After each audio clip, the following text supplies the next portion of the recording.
ముందుగా మన సబ్స్క్రైబర్లందరికీ సంక్రాంతి శుభాకాంక్షలు.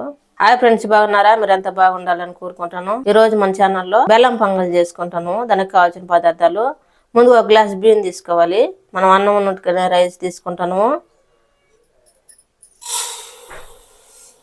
ఒక కూరగిన నిండా పచ్చెనగపప్పు నానబెట్టుకొని బియ్యంలో వేసేసుకోవాలి. ఇవి కూడా కడుక్కోవాలి.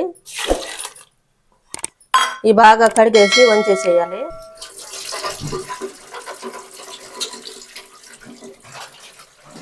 ఈ విధంగా వంచేసుకోవాలి. నీళ్ళన్నీ 2 సార్లు ఈ విధంగా కడుక్కోవాలి బియ్యము. మనం ఈ బెల్లం పొంగల్లోకి 2 గడ్డలు బెల్లం గడ్డలు తీసుకుంటున్నాం. నలగొట్టుకొని ముక్కలు చేసేసుకోవాలి. సన్నగా మన చాకుతోటైనా తరుక్కోవాలి. మనము ఈ బెల్లం పొంగల్లోకి 2 గ్లాసులు నీళ్ళు తీసుకోవాలి. 1 గ్లాసు పాలు తీసేసుకుంటాం. మనము 1 గ్లాసు బియ్యం వేసుకున్నాం కదా, 2 గ్లాసులు నీళ్లు తీసుకోవాలి.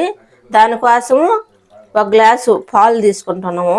మామూలు మన పాలు తీసేసుకుంటున్నాము. ఇప్పుడు ఇంకొక గ్లాసు వాటర్ తీసేసుకుంటున్నాం. ఇప్పుడు మనం కుక్కర్ మూత పెట్టేసుకున్నాం. కుక్కర్ మూత పెట్టుకునేటప్పుడు జాగ్రత్తగా పెట్టేసుకోండి. ఇప్పుడు మనం విజిల్ పెట్టుకోవాలి. ఇప్పుడు స్టవ్ వెలిగించుకోవాలి. స్టవ్ మీద పెట్టుకొని 2 విజిల్లు రానిచ్చుకోవాలి. 2 విజిల్లు వచ్చినాయి. మన విజిల్లో ఉన్న ఆవిరంతా పోయేటట్టుగా ఈ విధంగా పైకి అనుకోవాలి.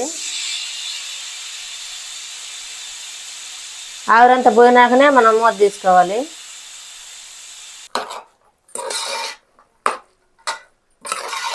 ఈ విధంగా ఉడికింది కదా, ఇది తీసి పక్కన పెట్టేసుకోవాలి. పక్కన పెట్టేసుకొని బెల్లం నల్లగొట్టుకున్నాం కదా, బెల్లంలో వాటర్ వేసేసుకోవాలి.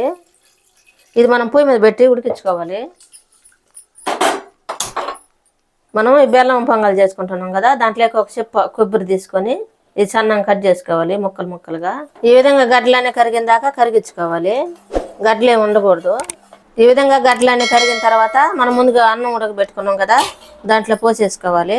మనం ఈ విధంగా ఎందుకు చేసినామంటే పీసులు ఏమన్నా ఉంటే వచ్చేస్తాయి, అందుకని చేసినాము. ఇది మొత్తం కలిపేసుకోవాలి. కలిపేసుకొని ఇది పొయ్యి మీద పెట్టి మళ్ళీ ఉడికించుకోవాలి. మూత పెట్టి ఉడికించుకున్నాం. ఈ బెల్లం పొంగల్లోకి కొబ్బరి పులుకులు, జీడిపప్పు ఇవన్నీ వేపుకోవాలి కదా, దాంట్లోకి ముందుగా స్టవ్ వెలిగించుకొని బాండి పెట్టుకొని ఆయిల్ వేసేసుకోవాలి. నెయ్యి వేసుకుంటాము.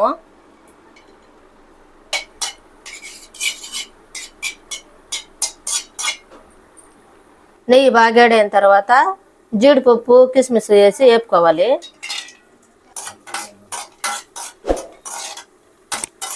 జీడిపప్పు అవన్నీ వేపుకుంటున్నాం కదా, ఇది కూడా కలుపుకుంటుండాలి, లేకపోతే అడుగు అంటుకుంటుంది. మనం కొబ్బరి పులుకులు కట్ చేసుకున్నాం కదా, ఇవి పోసేసుకోవాలి.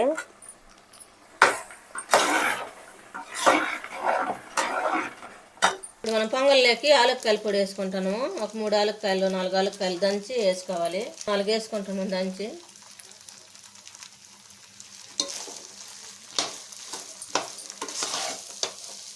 మనం వేపుకున్నాం కదా, ఇవన్నీ పోసేసుకోవాలి. జీడిపప్పు అవన్నీ